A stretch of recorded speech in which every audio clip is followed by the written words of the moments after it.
Bonjour à tous.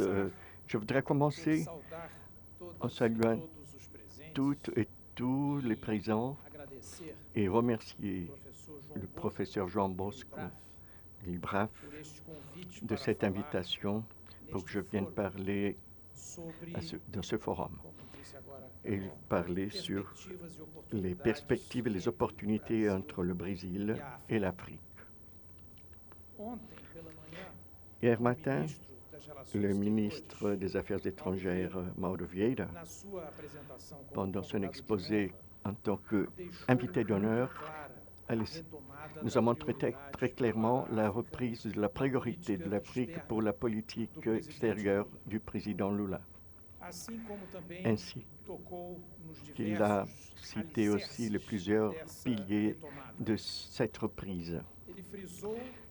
Il a souligné les liens qui unissent Brésil et Afrique sur les champs commercial, culturel, des opérations, des investissements. Il a parlé aussi de la force et des potentialités de ce rapport. Les conséquences pour l'action politique du Brésil en tant que président du G20 cette année et dans les prochaines présidences qu'il doit assumer dans le cas du BRICS et de la COP30. Il a parlé aussi à propos du rôle de ce rapport du Brésil-Afrique pour la construction d'un ordre mondial plus juste et plus solidaire. À son tour aussi, hier, l'ambassadeur Martin Beng, doyen des ambassadeurs africains à Brasilia et invité spécial, a résumé à la fin de son discours le rapport Brésil-Afrique en 3 P: profonde, privilégiée et prometteuse. Tous les deux discours ont bien situé le rapport dans l'état actuel du moment de la réalisation de cette 12e édition du Forum Brésil-Afrique. Quelles seraient donc les principales perspectives et opportunités de ce rapport Brésil-Afrique? Il faut mettre en avant ici le thème directif de cette édition du Forum, qui a passé par les discussions de tous les panels et aussi dans les discussions en parallèle qui se sont déroulées hier ici. L'investissement en infrastructures afin d'impulsionner le développement durable au Brésil et en Afrique. Le choix de ces mots, donc orientatrice de ce forum, est très significatif et très important. Dans le terme de cette formule, l'investissement en infrastructure a pour but d'impulsionner le développement durable, c'est-à-dire il ne s'agit pas seulement d'une croissance économique, il ne s'agit pas seulement de développement durable seulement au Brésil ou seulement en Afrique, mais dans tous les 2 continents. C'est implicite dans cette formule que le Brésil doit participer au développement durable en Afrique et que l'Afrique doit participer de ce développement au Brésil aussi.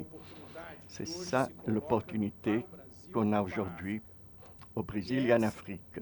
Et c'est l'une des raisons par lesquelles l'Afrique, pendant le gouvernement Lula, est revenue à être la priorité pour ce gouvernement brésilien. C'est une priorité qui a un rapport direct avec la politique domestique interne du Brésil, où il y a un projet inclusif avec des buts d'un développement socialement juste et dans l'environnement étudié. Ça se reflète aussi sur les directives que le Brésil a portées au G20 et son actuelle présidence. Le combat à la famine, à la pauvreté, la transition énergétique, le développement durable et la réforme des rapports internationaux. Ce sont des éléments qui naturellement unissent le Brésil et l'Afrique. Et d'ailleurs, dans la présidence brésilienne du G20, a occupé l'entrée de l'Union africaine dans ce groupement. S'il y a un intérêt du Brésil pour l'Afrique, manifeste dans la priorité exprimée par le président Lula, cette volonté politique est complètement correspondue par l'Afrique. Depuis la cérémonie de la prise de pouvoir qui a compté sur la présence des chefs d'État, des ministres et d'autres autorités africaines. Pendant ces presque 2 ans, le président Lula est allé en Afrique pendant 2 fois, pour 2 fois. Saint-Thomé-et-Prince, le président de la communauté des pays de langue portugaise entre elles. Et cette année, il est allé en Égypte et en Éthiopie, des nouveaux pays des pays du BRICS, où il a participé en tant qu'invité à Addis Abeba, par exemple, au siège de l'Union africaine.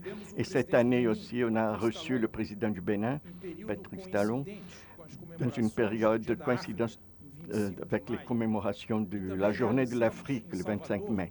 Et on a réalisé dans la ville de Salvador la conférence de la diaspora africaine dans les Amériques, avec le Togo et l'Union africaine, et la célébration le 31 août, la Journée internationale des personnes afrodescendantes. Il n'y a pas de doute que cette approche suivra les prochaines années avec de nouvelles visites de haut niveau, des visites ministérielles, des commissions mixtes, des visites politiques, ainsi que le président brésilien du BRICS, de la COP 30 et en 2026 de la zone de coopération de l'Atlantique Sud, la ZOPACS, qui est un forum qui a une importance très significative pour le Brésil en termes stratégiques et pour tous les pays qui la forment, parce que dans cette zone de l'Atlantique Sud, c'est là que cet océan trouve son expression d'union des pays riverains. Cette ouverture, cet intérêt au niveau politique du Brésil pour l'Afrique et réciproquement doivent continuer. La question, c'est combien le Brésil pourra participer davantage à la croissance économique et commerciale africaine et la participation de l'Afrique à la croissance brésilienne.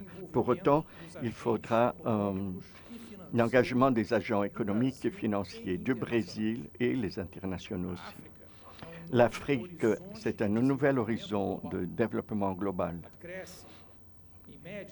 qui croît en moyenne 3,5% par an, mais parfois elle est considérée plus élevée dans certains pays. La 65% des terres arables disponibles pour l'agriculture. C'est le continent le plus jeune, avec 60% de sa population avec moins de 25 ans. Elle correspond à 25% de la population mondiale en 2050.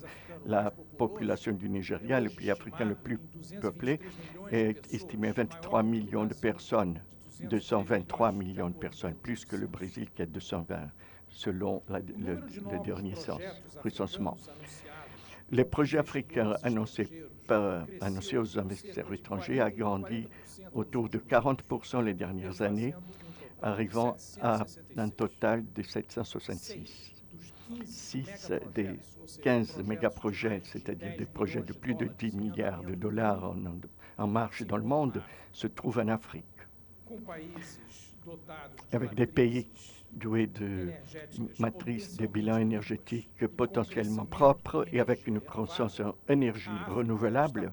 L'Afrique est positionnée, ainsi que le Brésil, très favorablement à une transition énergétique verte. C'est en Afrique où se concrétise le plus grand et le plus ambitieux projet de zone de libre commerce de l'actualité. La zone de libre commerce continental africain qui entre en vigueur en 2019. 1,3 milliard de personnes et un PIB de plus de 3 000 milliards. Et la plupart du commerce africain se fait en dehors du continent. et le commerce intérieur est relativement faible à cause des facteurs historiques, ainsi que des droits de douane entre les communautés économiques régionales. La zone de commerce libre et continentale africaine peut changer cette réalité et encourager au moins 7% le revenu de l'Afrique, une valeur de 750 milliards en 2035, permettant que plus de 30 millions de personnes soient enlevées de l'extrême pauvreté. Et cette zone de commerce pourra construire un marché continental unique de biens et de services, en assurant aussi par les capitaux et les personnes et lançant les bases pour une collaboration aduanière continentale.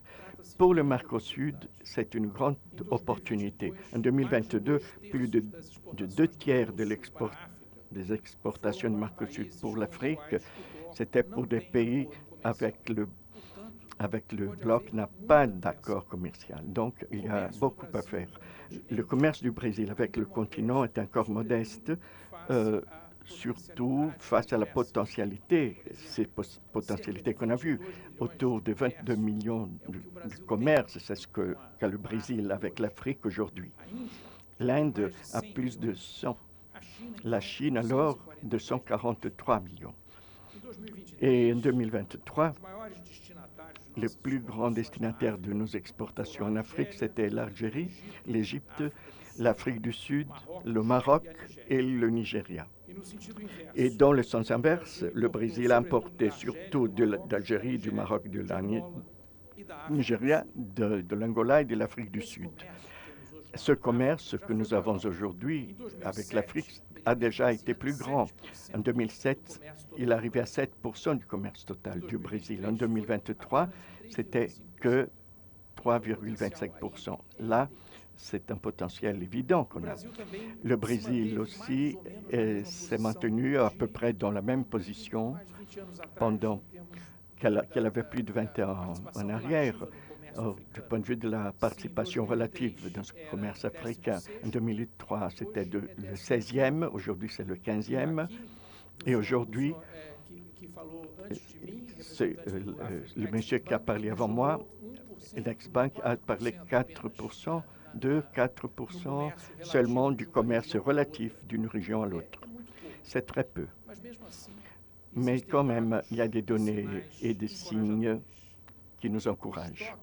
Le stock d'investissement direct en Afrique, de l'Afrique au Brésil, a cru de 57% entre 2020 et 2021 et arrive à entre 2 et 3 000 milliards en 2021.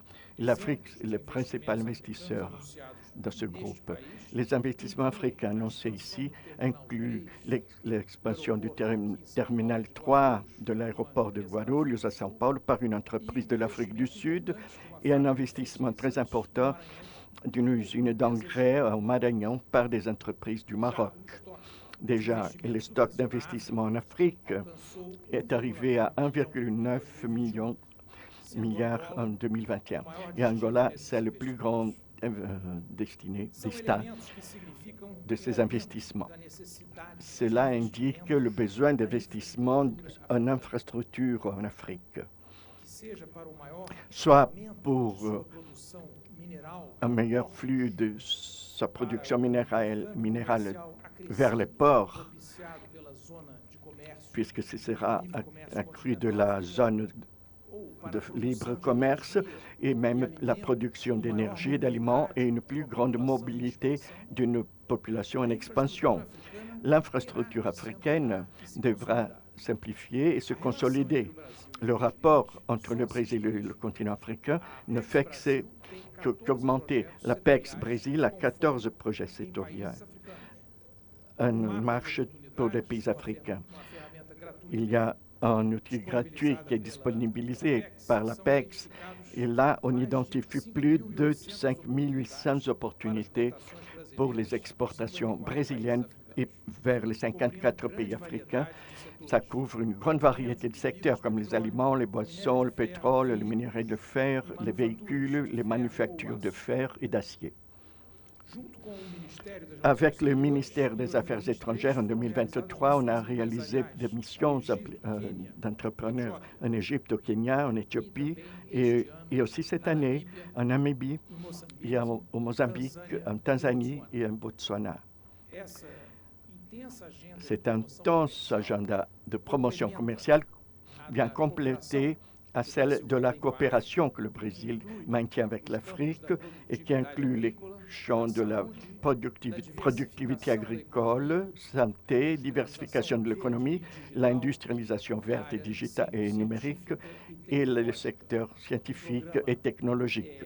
Un programme significatif dans le secteur de la coopération, c'est le projet aussi de l'Écuména dans le sud d'Angola, en grande partie modelée dans la vallée du San Francisco, des Côtes-d'Ivoire. C'est un projet qui a un grand potentiel qui doit devenir emblématique de cette coopération du Brésil avec l'Afrique.